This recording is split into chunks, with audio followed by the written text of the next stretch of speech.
എൻ്റെ പേര് അനിൽ. കോട്ടയം വാഴൂർ കാന എന്ന ദേശത്തു നിന്ന് വരുന്നു. ഞങ്ങൾ ഓർത്തഡോക്സ് വിശ്വാസിയാണ്. എന്നെ ഇവിടെ നിർത്തുവാനായിട്ട് ഇടവരുത്തിയ എൻ്റെ മാതാവിനും തിരുക്കുമാരനും കോടാനുകോടി നന്ദി ഞാൻ അർപ്പിക്കുന്നു. എനിക്കിപ്പം 54 വയസ്സോളമായി. ഞാൻ എപ്പോഴും ബഹുമാനപ്പെട്ട ജോസഫ് അച്ഛൻ്റെ ഈ സാക്ഷ്യം കേൾക്കാൻ കാരണം എൻ്റെ ഈ സഹോദരിയാണ് ഈ നിൽക്കുന്നത്. എന്നെ ഇവിടെ കൊണ്ടുവരാൻ ഏറ്റവും മെയിനായിട്ട് ഉള്ള കാരണം അവളാണ്. എനിക്ക് മാർച്ച് മാസം ഒരു ആക്സിഡൻ്റ് ഉണ്ടായി. ഞാൻ ഹെവി ട്രെയിലർ ഡ്രൈവറാണ്. അപ്പോൾ എൻ്റെ കാലിലൊരു ജാക്കി വീണതിൻ്റെ ഫലമായിട്ട് അതൊരു മാസത്തോളം ഇരുന്ന്. ഏപ്രിലിൽ പെസഹ വ്യാഴാഴ്ചയ്ക്ക് തൊട്ട് മുമ്പ് ദിവസം ഞാൻ വണ്ടി കോട്ടയത്ത് കൊണ്ടിട്ടിട്ട് വീട്ടിൽ വന്ന സമയത്ത് എനിക്ക് ചെറുതായിട്ടൊരു പെയിൻ അനുഭവപ്പെടുകയും, അപ്പോൾ എൻ്റെ സഹോദരി പറഞ്ഞാൽ ഞാൻ തികഞ്ഞൊരു മദ്യപാനിയായിരുന്നു. അത് ഒരുപാട് മദ്യപാനവും കാര്യങ്ങളുമായിട്ട് എൻ്റെ ലൈഫ് തന്നെ എൻ്റെ കൺട്രോളിലല്ലാത്തൊരു സമയത്താണ് എനിക്ക് ആക്സിഡൻ്റ് ഉണ്ടാകുന്നത് തന്നെ. അപ്പോൾ വ്യാഴാഴ്ച വീട്ടിൽ വന്ന ശേഷം എൻ്റെ കാലിന് വേദന അനുഭവപ്പെടുകയും, ഇവരുമായിട്ടൊന്ന് ഞാൻ വർഷങ്ങളോളം ഒരു 4 സഹോദരിമാരാണ് എനിക്കുള്ളത്. ഇതെൻ്റെ നേരെ മൂത്തയാളാണ്. എൻ്റെ ഇളയ ഒരു സഹോദരിയുണ്ട്. ബാക്കി മൂത്ത 3 പേരാണ്. ഒന്ന് ഇവളും അവളുടെ മൂത്ത 2 പേരുണ്ട്. അങ്ങനെ 4 പെങ്ങന്മാരാണ് എനിക്കുള്ളത്. ഇവരുമായിട്ടൊന്നും ഞാൻ അങ്ങനെ ഒരു ഇടപെടിയിലെ കാര്യങ്ങളൊന്നുമില്ല. വർഷങ്ങളായിട്ട് ഞാൻ എൻ്റേതായിട്ടുള്ളൊരു അങ്ങനെ പോവുകയാണ്. ഞാൻ വെളിയിലായിരുന്നു 18 വർഷം. കുവൈറ്റ്, ദുബായ് എല്ലാം കറങ്ങി. ഇവിടെ മാരാരിക്കുളത്ത് ഞാനൊരു റിസോർട്ടിൻ്റെ മാനേജറായിട്ട് വർക്ക് ചെയ്തിട്ടുണ്ട്. പക്ഷേ ആ സമയത്ത് അത് 2020 കൊറോണയ്ക്ക് ശേഷമാണ്. പക്ഷേ ഞാനിവിടെ ഇതിലെ പല പ്രാവശ്യം കടന്നു പോകുന്ന സമയത്ത് 3.5-4 കിലോമീറ്ററേ ഉള്ളൂ. പക്ഷേ അന്നേരം ഒന്നും ഞാൻ ഈ കൃപാസനം കാണുമ്പോൾ ഇവിടെ കയറണമെന്നോ വരണമെന്നോ ഒന്നും ഇല്ലായിരുന്നു. 4 കിലോമീറ്റർ 5 കിലോമീറ്ററേ ഉള്ളൂ. അവിടെ വന്ന് താമസിക്കുന്ന ഗസ്റ്റുകൾ വരെ ഞാൻ ഇവിടെ കൃപാസനത്തിൽ വരുമെന്ന് പറയുമ്പോൾ ഞാൻ അവരോട് ചോദിക്കും ഇതെന്താണ് സംഭവം കാര്യങ്ങൾ. അവർ പറയും ഇവിടെ അമ്മ പ്രത്യക്ഷപ്പെട്ട സ്ഥലമാണ്, ഇവിടെ ഒരുപാട് അനുഗ്രഹങ്ങൾ നമ്മൾക്ക് കിട്ടും. പക്ഷേ അന്നേരം ഒന്ന് നമ്മൾ ലൗകിക ജീവിതത്തിലാണ് ഞാൻ നടന്നുകൊണ്ടിരുന്നത്. അതിനുശേഷം ഈ മാർച്ച് മാസത്തെ ഈ ആക്സിഡൻ്റ് ഏപ്രിലാണ് എനിക്ക് കാല് സർജറി ചെയ്യണമെന്ന് പറഞ്ഞ് ഹോസ്പിറ്റലിൽ ചെന്നപ്പോൾ ഫുള്ളി ഇൻഫെക്റ്റഡായി. എനിക്ക് ക്രിയാറ്റിൻ കൂടി എൻ്റെ കിഡ്നിയെ ബാധിച്ചു. അതുപോലെ തന്നെ എനിക്കത് ഷുഗർ ഹൈ ആയി എന്ന് പറയുമ്പോഴത്തേന് ഏകദേശം കാല് ഇത് മുറിച്ച് മാറ്റേണ്ട ഒരു സ്റ്റേജിലേക്ക് എത്തി. എന്നിട്ട് ഞാൻ ഹോസ്പിറ്റലിൽ ചെന്ന് ഡോക്ടറിനോട് പറഞ്ഞ് അല്ല ഇത് കട്ട് ചെയ്ത് കളയണം, അപ്പം നിങ്ങൾക്കിത് ഇൻഫെക്റ്റഡായി ഓൾറെഡി മുകളിലോട്ട് കയറിയിട്ടുണ്ടെന്ന് പറഞ്ഞു. അപ്പോൾ ഞാൻ പറഞ്ഞു ഡോക്ടർ അത് നമുക്കതൊന്ന് നോക്കാം, എനിക്ക് എന്തായാലും ചെയ്യാൻ പറ്റുവാണെങ്കിൽ ഡോക്ടർ ചെയ്യാൻ പറഞ്ഞു. പുള്ളി പറഞ്ഞു ഞാൻ മാക്സിമം ചെയ്യാമെന്ന് പറഞ്ഞു. ആ സമയത്ത് എന്നെ 2.5 മണിക്കൂറോളം കാഞ്ഞിരപ്പള്ളി ഹോസ്പിറ്റലിൽ ഗവൺമെൻറ് ഹോസ്പിറ്റലിൽ സർജറി ചെയ്തു. അതിനുശേഷം മെഡിക്കൽ കോളേജിലേക്ക് എന്നെ റെഫർ ചെയ്തു. അപ്പോൾ എൻ്റെ അമ്മ മാത്രമേ ഉള്ളൂ കൂടെ. എൻ്റെ വൈഫ് 2010 പുള്ളിക്കാരി ഒരു ആക്സിഡൻറ്റ് മരണപ്പെട്ടു പോയതാണ്. എനിക്കൊരു മോളുണ്ട്, അവളിപ്പം +2 കഴിഞ്ഞു. അത് കഴിഞ്ഞിട്ട് ഡോക്ടർ എന്നെ റെഫർ ചെയ്ത കൂട്ടത്തിൽ അമ്മയ്ക്ക് ഏകദേശം 86 വയസ്സോളം ഉണ്ട്. പുള്ളിക്കാരി ഏജ്ഡാണ്. ഞാൻ ഈ സഹോദരിമാരുമായിട്ടൊന്നും അങ്ങനെ ഒരു കണക്ഷൻ ഇല്ല. ഞാൻ അവരുടെ മക്കളും അവരൊന്നും ആയിട്ട് ഒന്നാമതെ ഞാനൊരു ആൽക്കഹോളിക്കാണ്. ഞാൻ ആരെയും വകവെക്കത്തില്ല. എൻ്റെ പപ്പ ഒരു പോലീസ് ഓഫീസറായിരുന്നു. പക്ഷേ പുള്ളിയുടെ പേരിന് നേരെ ഓപ്പോസിറ്റായിട്ടാണ് ഞാൻ ജീവിച്ചുകൊണ്ടിരുന്നത്. അത് കാരണം ഇവർക്കൊന്നും എല്ലാവർക്കും എന്നെ ഭയങ്കര ഒരു ഭയത്തോടു കൂടി അവർ നോക്കുന്നത് തന്നെ. അപ്പോൾ ഞാൻ എല്ലാവരോടും എനിക്ക് പെട്ടെന്ന് ഓവർ ടെമ്പേർഡാണ്, എനിക്ക് BP ഹൈ ആണ്. അപ്പോൾ നമ്മൾ ആ ഒരു ജീവിതത്തിലാണ് അച്ഛൻ പറയുന്നത്. അതൊക്കെ എനിക്ക് എൻ്റെ ജീവിതത്തിൽ ഒരുപാട് കാര്യങ്ങൾ ഞാൻ ഈ ഒരു 9 മാസം കൊണ്ടാണ് ഇതിലോട്ട് മാറിയത്. അതിന് മെയിൻ കാരണക്കാരിയായിട്ടെങ്കിൽ എൻ്റെ സഹോദരിയാണ്. അപ്പോൾ ഞാൻ ഹോസ്പിറ്റലിൽ കിടന്ന സമയത്ത് അതിഭയങ്കരമായ വേദന, കാലിൻ്റെ അവസ്ഥ. അന്നത്തെ ഇത് ഓൾറെഡി ഇത് മൊത്തം കട്ട് ചെയ്ത് കളഞ്ഞായിരുന്നു. ആ ഉള്ളിലെ ദശയും മൊത്തം എടുത്ത് കളഞ്ഞായിരുന്നു. പക്ഷേ എനിക്ക് കാല് കുത്താനായിട്ട് സാധിക്കാതെ ഇതൊരു 4 മാസത്തിന് ശേഷമുള്ള അവസ്ഥയാണ് എൻ്റെ ഈ കാലിൻ്റെ അവസ്ഥ. അന്നേരം ആ സമയത്താണ് എൻ്റെ സഹോദരി അവിടെ വരുന്നത്. അവളെന്നോട് പറഞ്ഞു ഒരു കാര്യം ഇത് ഒരിക്കലും ഒരു മുറിവ് അങ്ങോട്ട് ഇതാകുന്നില്ല. എനിക്ക് ഷുഗർ കയറിയിട്ട് എനിക്ക് ക്രിയാറ്റിൻ കുറയുന്നില്ല. അപ്പോൾ അതിഭയങ്കര വേദന. അവരൊരു പാരസെറ്റമോൾ അല്ല വേറെ പെയിൻ കില്ലേഴ്സ് ഒന്നും തരുന്നില്ല.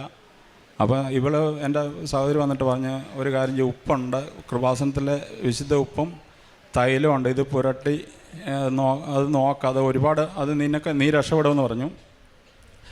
ഞാൻ പറഞ്ഞു ഓക്കെ ഞാൻ അത് ട്രൈ ചെയ്യാം. അങ്ങനെ ഞാൻ ആ ഉപ്പും തൈലവും പുരട്ടി എൻ്റെ മുറിവിൽ അത് ഇൻഫെക്ഷൻ ആയിക്കൊണ്ടിരിക്കുക. ഡോക്ടർ പറഞ്ഞു ഇനി ഒരാഴ്ച കൂടെ കഴിഞ്ഞ് കഴിഞ്ഞാൽ കട്ട് ചെയ്ത് കളയണം എന്ന് പറഞ്ഞു. അതുപോലെ അത് മുകളിലോട്ട് കയറുന്നുണ്ട്, മുറിവ് ഉണങ്ങുന്നില്ല, എൻ്റെ ഷുഗർ ലോ ആകുന്നില്ല, ഹൈ ആയിട്ട് നിൽക്കുക. അത് പുരട്ടി അന്ന് എനിക്ക് ഇവിടെ ഒരു പത്രം കൊണ്ടു തന്നു കൃപാസനത്തിലെ. അത് ഞാൻ വായിച്ചു. ജസ്റ്റ് വായിച്ച് കിടന്നപ്പോൾ ഒരുപാട് സാക്ഷ്യങ്ങളുണ്ട് പേപ്പറിൽ. അത് അന്നേരം ഞാൻ ഓർത്ത് ഈ 5 വർഷം മുമ്പാണല്ലോ ഞാൻ ഈ കൃപാസനത്തിന് വാതിക്കൽ വരെ വന്നിട്ട് ഞാൻ ഇവിടെ കയറാതെ പോയതാണല്ലോ. അപ്പോൾ അമ്മ ഇതുകൊണ്ടായിരിക്കും എന്നെ ഇവിടെ തന്നെ ഇവള് മുഖാന്തരം എന്നെ പിടിച്ചിരിക്കുന്നത് എനിക്ക് മനസ്സിലായി.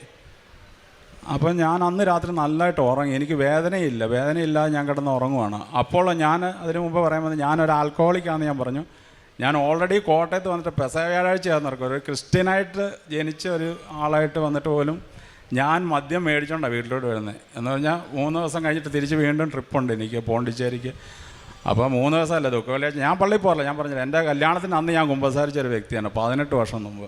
പക്ഷേ അതിനുശേഷം കുമ്പസാരമില്ല, പള്ളിയിൽ പോക്കില്ല, ഒന്നുമില്ല. പക്ഷേ എനിക്ക് ഉള്ളിലുണ്ട്, ഞാൻ എല്ലാവരെയും ഹെൽപ്പ് ചെയ്യും, കാര്യങ്ങൾ നമ്മളെക്കൊണ്ട് കഴിയുന്ന പോലെ ഹെൽപ്പ് ചെയ്യാറുണ്ട് മറ്റുള്ളവർ. ഞാൻ ബൈബിളിൽ പറയുന്നത് വിലാപഭവനത്തിൽ പോകുന്നതിനേക്കാളും വിരുന്ന് വീട്ടിൽ പോകുന്നതിനേക്കാളും നിങ്ങൾ വിലാപഭവനത്തിൽ പോകണം. ഞാൻ എല്ലാ മരണ വീട്ടിലും പോകും. നമുക്ക് പരിചയം ഇല്ലാത്തവരും ഉള്ളവരുടെ എല്ലായിടത്തും പോകും. അവരെക്കൊണ്ട് എനിക്ക് കഴിയാവുന്ന പോലെ ഞാൻ ഹെൽപ്പ് ചെയ്യും.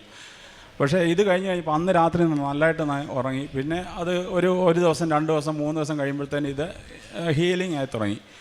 അത് കഴിയുമ്പോൾ ഡോക്ടർ പറഞ്ഞു, നിങ്ങളുടെ ക്രിയാറ്റിൻ ഓൾറെഡി എൻ്റെ കുറഞ്ഞു വരുന്നു, ഇൻസുലിൻ എൻ്റെ എടുപ്പ് നിർത്തി, പിന്നെ നോർമൽ ആകാൻ തുടങ്ങി. അപ്പോൾ എനിക്ക് അതിൻ്റെ അകത്തൊരു വിശ്വാസമായി. എനിക്ക് പണ്ടേ മാതാവിനോട് വിശ്വാസമുള്ള ഒരാളാണ്. ഈശോയെ അതിലും കൂടുതൽ എനിക്കിഷ്ടമാണ് ഉള്ളിൻ്റെ ഉള്ളിൽ. പക്ഷേ ഞാൻ പുറമേ അത് കാണിക്കാറില്ല. അതിൻ്റെ കാരണം എന്ന് പറഞ്ഞാൽ ഞാൻ ക്രിസ്മസിൻ്റെ അന്ന് നൈറ്റ് ഉണ്ടായ ഒരു വ്യക്തിയാണ്. 24 ഡിസംബർ ഉണ്ടായ ക്രിസ്മസ്. എൻ്റെ പാട്ടുകാർ വന്ന് ക്രിസ്മസ് കരോൾ നടത്തിക്കൊണ്ടിരിക്കുമ്പോഴാണ് എൻ്റെ അമ്മ എന്നെ പ്രസവിച്ചെന്നാണ് പറയുന്നത്. എനിക്കറിയത്തില്ല, ഞാൻ കണ്ടിട്ടില്ലായിരുന്നു. പക്ഷേ അതിൻ്റെ ഒരു ഇതുണ്ട്. എപ്പോഴും ഞാൻ ദൈവത്തോട് അതുപോലെ എനിക്ക് സ്നേഹം, ഉണ്ണിയേശോയോടും മാതാവിനോടും എനിക്ക് അതുപോലെ സ്നേഹമാണ്. അത് കഴിഞ്ഞിട്ട് നമ്മുടെ ബഹുമാനപ്പെട്ട അച്ഛൻ്റെ ഈ യൂട്യൂബിലെ സാക്ഷ്യങ്ങൾ ഞാൻ കേൾക്കാൻ തുടങ്ങി. അപ്പോൾ ഞാൻ കൂടുതലായിട്ട് അതിനു മുമ്പ് ഞാൻ ഇൻസ്റ്റഗ്രാമ്, പിന്നെ ഇങ്ങനെയുള്ള ഫേസ്ബുക്ക്, വാട്സപ്പ് എല്ലാം നമ്മളത് സോഷ്യൽ മീഡിയ ഞാൻ കൂടുതൽ യൂസ് ചെയ്യും. പക്ഷേ അതിന് ശേഷം ഞാൻ ക്രമേണ അത് കുറയ്ക്കാൻ തുടങ്ങി, കംപ്ലീറ്റ് കുറച്ച്. എന്ന് പറഞ്ഞാൽ എല്ലാത്തിനും വിട്ടിട്ട് കൃപാസനം. ഇപ്പോൾ എൻ്റെ ഇതിൽ എടുത്ത് നോക്കിക്കഴിഞ്ഞാൽ എനിക്ക് എല്ലാ സാക്ഷ്യങ്ങളും ഞാൻ ഓൾമോസ്റ്റ് എല്ലാം കണ്ടിട്ടുണ്ട്. ഇതുവരേക്കുള്ള അച്ഛൻ്റെ ടോക്കുകൾ എല്ലാ ദിവസവും. അതുപോലെ തന്നെ ഞാൻ പറഞ്ഞില്ല, 39 വർഷമായിട്ട് അച്ഛൻ പറയുന്ന ഏറ്റവും വലിയൊരു എനിക്കത് എന്നെ ടച്ച് ചെയ്തൊരു ഇതാണ്. അച്ഛൻ്റെ ബഹുമാനപ്പെട്ട ജോസഫ് അച്ഛൻ 39 വർഷം ഓൾറെഡി കംപ്ലീറ്റ് ആയെന്ന് പറഞ്ഞ് ഈ നമ്മുടെ അച്ഛൻ്റെ ഈ പ്രേക്ഷിത വേലയ്ക്ക്. പക്ഷേ ഈ 39 വർഷമായിട്ട് ഞാൻ നേരെ ഓപ്പോസിറ്റായിരുന്നു. ഞാൻ യേശുവിനെ തിരയാതെ ഞാൻ നടന്ന ഒരു വ്യക്തിയാണ്. പക്ഷേ അതെന്നെ മാറ്റി നേരെ ഓപ്പോസിറ്റ് ഇവിടെ കൊണ്ടുവന്നതിൽ എൻ്റെ സഹോദരിക്ക്, അവളാണ് എന്നെ അതിനൊരു കാരണക്കാരൻ. പക്ഷേ അതിലും മെയിനായിട്ട് ഞാൻ എൻ്റെ അമ്മയാണ്. എൻ്റെ സഞ്ചാരി അമ്മ എന്നെ ഇവിടെ കൊണ്ടുവന്നു. അതുപോലെ ഈശോപ്പ ഒരുപാട് അനുഗ്രഹം എനിക്ക് തരുന്നുണ്ട്. ഞാൻ 20-ാം തീയതിയാണ് എനിക്ക് ഓപ്പറേഷൻ ഡേറ്റ്. അതെല്ലാം എനിക്ക് കണക്ക് കൂട്ടുമ്പോൾ കാൽക്കുലേറ്റ് ചെയ്യുമ്പോൾ ഞാൻ അതിൻ്റെ അകത്തൊരു വലിയൊരു ഇത് കാണുന്നുണ്ട്. എന്നെ ഓപ്പറേഷൻ നടന്ന 20-ാം തീയതിയാണ്. അന്ന് ഞാൻ ഇത് കഴിഞ്ഞപ്പോഴത്തേന് ഞാൻ പറഞ്ഞു, എന്ന് എൻ്റെ കാല് കൊത്തി ഫസ്റ്റ് ഞാൻ 6 മാസത്തോളം ഞാൻ ബെഡ് റെസ്റ്റ് ആയിരുന്നു. എൻ്റെ കാല് പൊക്കി വെച്ച് നീര് കുറയുന്നില്ല, പക്ഷേ ഹീലിംഗ് ആകുന്നുണ്ട്. ഞാൻ പ്രാർത്ഥനയും കാര്യങ്ങളുമായിട്ട് യൂട്യൂബിൽ സാക്ഷ്യം കേൾക്കുന്നുണ്ട്, കൃപാസനത്തിലെ പ്രാർത്ഥന എല്ലാം കേൾക്കുന്നുണ്ട്. ഞാൻ പറഞ്ഞു, എന്ന് എൻ്റെ കാല് കുത്തി ഞാൻ നടക്കുന്ന അന്ന് ആദ്യം ഞാൻ കൃപാസനത്തിൽ വരും, ഉടമ്പടി എടുക്കുമെന്ന് പറഞ്ഞു ഫസ്റ്റ്. അപ്പോൾ തന്നെ ഞാൻ മേടിച്ച് വെച്ച ആ കുപ്പിയെല്ലാം ഞാനത് എടുത്ത് ഡിസ്പോസ് ചെയ്തു. എൻ്റെ സിഗരറ്റ് പാക്കറ്റ് എല്ലാം അന്ന് തന്നെ കളഞ്ഞു. ഇപ്പോൾ 9 മാസമായിട്ട് ഞാൻ അതുപോലെ ഒരു വിശ്വാസത്തിലാണ്. ഇവർക്കെല്ലാം, എൻ്റെ സഹോദരിമാരെല്ലാം, അവരുടെ മക്കളും എല്ലാം എന്നെ കാണാനും അതുപോലെ ഇപ്പോഴും അവർ അങ്കിളെന്ന് വിളിച്ച് എൻ്റെ അടുത്ത് വരുന്നുണ്ട്. എല്ലാവരും വളരെ എന്നോട് അത്രയ്ക്കും, നമ്മുടെ നാട്ടുകാർക്ക് പോലും എന്നോട് ഇതാണ്, ഞാൻ എങ്ങനെ ഇങ്ങനെ ആയിപ്പോകുന്ന പോലും അവർക്കറിയത്തില്ല. ഞാൻ അതുപോലൊരു വ്യക്തിയായിരുന്നു. ഞാൻ മാറ്റം വന്നെന്ന് ഒരുപാട് എന്നെ മാറ്റി. പിന്നെ എനിക്കുണ്ടായ വേറെ ഇതെന്ന് പറഞ്ഞാൽ, ഇപ്പം അത് കഴിഞ്ഞിട്ട് ഞാൻ വന്നിരിക്കുന്നത് 20-ാം തീയതിയാണ് ഇവിടെ വന്ന്. 10-ാം മാസം 20-ാം തീയതി, ഒക്ടോബർ, നവംബർ, ഡിസംബർ, ഒക്ടോബറിലാണ് 20-ാം തീയതി ഇവിടെ വന്ന് ഉടമ്പടി എടുക്കാൻ. എൻ്റെ ഓപ്പറേഷൻ നടന്നതും 20-ാം തീയതി, ഇവിടെ വന്ന് ഉടമ്പടി എടുത്തത് 20-ാം തീയതി. അപ്പോൾ അത് കറക്റ്റായിട്ട് എല്ലാ ഇതിലും ഞാൻ എൻ്റെ ഈശോപ്പയ്ക്കും മാതാവിനും ഒരുപാട് ഞാൻ അതുപോലെ എനിക്ക് ആവുന്നത്രയും ഞാൻ ആൾക്കാരെ ഞാൻ ഹെൽപ്പ് ചെയ്യാറുണ്ട്, എന്നെക്കൊണ്ട് പറ്റുന്ന പോലെ. പക്ഷേ ഞാൻ അന്ന് നല്ലൊരു വ്യക്തിയായിരുന്നു. പക്ഷേ എന്നെ മദ്യപാനവും ഇതുകൊണ്ടായിരിക്കണം ഞാൻ ഇങ്ങനെ വേർതിരിഞ്ഞ് പോയെന്നുള്ളതാണ്. അതാണ് ഞാൻ പറഞ്ഞത്. അൾത്താരപാലനായിട്ട് ഞാൻ ശുശ്രൂഷയ്ക്ക് കയറിയുന്ന ഒരു വ്യക്തിയാണ് 14 വയസ്സ് വരെ. 14 വയസ്സിന് ശേഷമാണ് ഞാൻ ഇതുപോലെ ആയിപ്പോയത്. എന്നെ ഒരുപാട് ഇതുപോലെ എന്നെ ഇങ്ങനെ പിടിച്ചു കൊണ്ട് നിർത്തിയിരിക്കുന്ന എൻ്റെ അമ്മ മാതാവാണ്. കൃപാസനത്തെക്കുറിച്ച് എനിക്ക് ഒരുപാട് പറയാനുണ്ട്. ഒരുപാടെന്ന് പറഞ്ഞാൽ, പ്രത്യേകിച്ച് നമ്മൾ പലരോടും പേപ്പർ കൊടുക്കുമ്പോൾ ഞാനങ്ങനെ പേപ്പർ കൊടുക്കില്ല. ഞാൻ മെയിനായിട്ടെന്ന് പറഞ്ഞാൽ, എനിക്കറിയാത്തൊരു കേസിന് എൻ്റെ പപ്പ ഇരുന്ന സ്റ്റേഷനിൽ ഞാൻ കിടന്നിട്ടുണ്ട് ജയിലിൽ. എന്ന് പറഞ്ഞാൽ പുള്ളി അത് പോസ്റ്റ് ഇരുന്ന സ്റ്റേഷനിൽ, ചാർജായിട്ട് ഇരുന്ന സ്റ്റേഷനിൽ ഞാൻ അറിയാത്തൊരു കുറ്റത്തിന് എന്ന് പറഞ്ഞാൽ മദ്യപാനം മുഖാന്തരം ഇതായിട്ട് ഞാൻ പെട്ടുപോയിട്ടുണ്ട്. അതാണ് ഞാൻ പറഞ്ഞത്, മദ്യം നമ്മളെ കൊണ്ട് പെടുത്തു. എല്ലാ കാര്യത്തിലും നമ്മൾ ചെറിയ അയ്യാത്ത തെറ്റ് പോലും നമ്മൾ പെട്ടുപോകും. അങ്ങനെ പോയി കിടന്നിട്ട് ഞാൻ ജയിലിൽ പോയിട്ടുണ്ട് 14 ദിവസം, റിമാൻഡിൽ കിടന്നിട്ടുണ്ട്. അപ്പോൾ എൻ്റെ പപ്പ ഒരു പോലീസ് ഓഫീസറായിട്ട് ഇവർക്കെല്ലാം അത് നാണക്കേടായിരുന്നു, എൻ്റെ സഹോദരിമാർക്കല്ല. എനിക്ക് സെലക്ഷൻ കിട്ടിയ ഒരു വ്യക്തിയാണെന്ന് പറഞ്ഞത്. പോലീസിൽ 20ാമത്തെ വയസ്സിൽ എനിക്ക് സെലക്ഷൻ കിട്ടിയിട്ട് പപ്പ ഇരുന്ന സമയത്ത് എനിക്കത് വേണ്ടാന്ന് പറഞ്ഞിട്ട് ഞാൻ ഇട്ടിട്ട് പോയ ആളാണ്. അപ്പോൾ ആ കിടന്ന് ഞാൻ നേരെ ജയിലിൽ വരെ വന്ന് കിടന്ന്. അതുപോലെ ഒരുപാട് എന്നെ വിട്ട് കളഞ്ഞിട്ട് അവിടുന്ന് എന്നെ പിടിച്ചുകൊണ്ട് മുടിയനായ പുത്രനെ തിരിച്ചു കൊണ്ടുവന്നിരിക്കുക പിതാവ്. എന്നെ ഇവിടെ നിർത്തിയതിന് ഒരുപാട് ഞാൻ നന്ദി പറയുന്നു, 1000 നന്ദി പറയുന്നു. എനിക്ക് ഈ പ്രത്യക്ഷീകരണ സാക്ഷിയായിട്ട് തന്നെ എൻ്റെ ജീവിതം മുഴുവൻ നിലനിർത്തണമെന്ന് ഒരൊറ്റ ഇതേ ഉള്ളൂ. ഞാൻ 6 നിയോഗം ഇവിടെ ഞാൻ വെച്ചിട്ടുണ്ട്. പക്ഷേ എനിക്കുള്ളതെന്ന് പറഞ്ഞു കഴിഞ്ഞാൽ ഞാൻ 20ാം തീയതി ഉടമ്പടി എടുത്ത് എനിക്ക് 28ാം തീയതി നൈറ്റ്, അന്ന് ഒക്ടോബർ 28ാം തീയതി നൈറ്റ് ഞാൻ കിടക്കുമ്പോൾ എനിക്കൊരു വിളി കേൾക്കാം. രാത്രി 2 മണിയായപ്പോൾ മുറ്റത്തുകൂടെ മാതാവ് നടക്കുകയാണ്. മാതാവ് കറക്റ്റായിട്ട് ഞാൻ കാണുന്നുണ്ട്. മാതാവ് നീല അങ്കി ധരിച്ചിട്ട് മുറ്റത്തോടെ ഞങ്ങളുടെ മുറ്റം വഴി ഇങ്ങനെ നടക്കുന്നുണ്ട് രാത്രി 2 മണിക്ക്. അപ്പോൾ ഞാൻ ഉറക്കത്തില്ല, പക്ഷേ ഞാൻ മാതാവിൽ നിന്ന് വിളിക്കുന്നുണ്ട്. അപ്പോൾ എന്നെ എടാ അനില്ല എന്നാണ് വിളിച്ചത്. അതാണ് ഞാൻ ഓർക്കുന്നത്, മാതാവ് അങ്ങനെയൊക്കെ വിളിക്കുമെന്ന് ഞാൻ ആദ്യമായിട്ട് കേൾക്കുന്നത്. എടാ അനില്ല എന്ന് വിളിച്ചു. അപ്പോൾ ഞാൻ ഇതുപോലെ തെറ്റി നടന്നുകൊണ്ടായിരിക്കും എന്നെ പിടിച്ച് നിർത്തിയിരിക്കുന്നത്. അതുപോലെ തന്നെ 1 മാസം കഴിയുമ്പോൾ ഞാനിവിടെ വന്നപ്പം ഇവിടെ ഓഫീസിൽ ചോദിച്ചു എനിക്ക് അച്ഛനെ ഒന്ന് കണ്ട് ബ്ലെസ്സിങ് എടുക്കാൻ പറ്റുമോ? അപ്പോൾ പറഞ്ഞില്ല, 3 മാസം കഴിയണമെന്ന് പറഞ്ഞു, നിങ്ങളത് ഉടമ്പടി പൂർത്തിയാക്കണം. പക്ഷേ ഞാൻ കറക്റ്റായിട്ട് അതെല്ലാം കണ്ടിന്യൂ ചെയ്യുന്നുണ്ട്. അതിനുശേഷം ഞാൻ കഴിഞ്ഞ മാസമാണ് ഇവിടെ വന്നിട്ട് പോയത്. അതുപോലെ 7ാം തീയതി ഇവിടെ അമ്മ പ്രത്യക്ഷപ്പെട്ട ഇവിടെ ഞാൻ വന്നിട്ട് രാവിലെ 8 മണിക്ക് വന്ന ഞാൻ 1:30 ആയപ്പോഴാണ് ഇവിടെ കയറി അമ്മയുടെ അമ്മയുടെ ബ്ലെസ്സിങ് എനിക്ക് കിട്ടിയത്. എന്നിട്ട് പോലും എനിക്ക് ചൂട് സഹിക്കാനായിട്ടുള്ള എനിക്ക് എങ്ങനെയാണെന്നത്, അല്ലെങ്കിൽ ഞാൻ ഒരു 10 മിനിറ്റ് പോലും ഞാൻ വെയിലത്ത് നിൽക്കുന്ന ഒരു വ്യക്തിയല്ല. പക്ഷേ എനിക്ക് അതെല്ലാം തന്ന് എന്നെ ഇവിടെ വരെ എത്തിച്ച് ഈ നിമിഷം വരെ എന്നെ ഇങ്ങനെ നിർത്തിയിട്ടുണ്ട് എൻ്റെ അമ്മ. എന്ത് പറഞ്ഞാലും എനിക്ക് തീർച്ചയായിട്ടും എനിക്ക് എൻ്റെ ഉള്ളിൽ നിന്നുള്ള കാര്യങ്ങളാണ്. അതുപോലെ എൻ്റെ കാലിപ്പോൾ നിങ്ങൾക്ക് കാണാൻ പറ്റും, ഇതുപോലെ തന്നെ ഹീലിംഗ് ആയിട്ടുണ്ട്, മൊത്തമായിട്ട് ഫുള്ള് ഹീലിംഗ് ആയി, കംപ്ലീറ്റ് ഇതായി എനിക്ക് നടക്കാൻ പറ്റുന്നുണ്ട്. അതെൻ്റെ അമ്മമാതാവ് തന്ന ഒരുപാട് അനുഗ്രഹമാണ്. ഇനിയും ഞാൻ അതുപോലെ തന്നെ എൻ്റെ അമ്മമാതാവിനും ഈ തിരുക്കുമാരനും ഒരുപാട് എന്നെക്കൊണ്ട് ആവുന്ന പോലെ ഞാൻ പ്രേക്ഷിത പ്രവർത്തനം ചെയ്യുന്നുണ്ട്. മറ്റുള്ളവരോട് ഞാൻ പറഞ്ഞു കൊടുക്കാറുണ്ട്, എൻ്റെ കാല് കാണിക്കാറുണ്ട്. ഒരുപാട് പേരെ ഞാൻ എൻ്റെ വഴിയായിട്ട് തന്നെ ഇവിടുത്തെ കൃപാസനത്തിൻ്റെ അമ്മയുടെ പ്രത്യക്ഷീകരണ സാക്ഷികളാക്കുവാൻ വേണ്ടി ഞാൻ ഒരുപാട് കാര്യങ്ങൾ മുന്നോട്ട് പോയിട്ടുണ്ട്. അവരെല്ലാം എൻ്റെ കൂടെ വരുന്നുണ്ട്, എൻ്റെ ഇത് കണ്ടിട്ട്, സാക്ഷ്യം കണ്ടിട്ട് തന്നെ.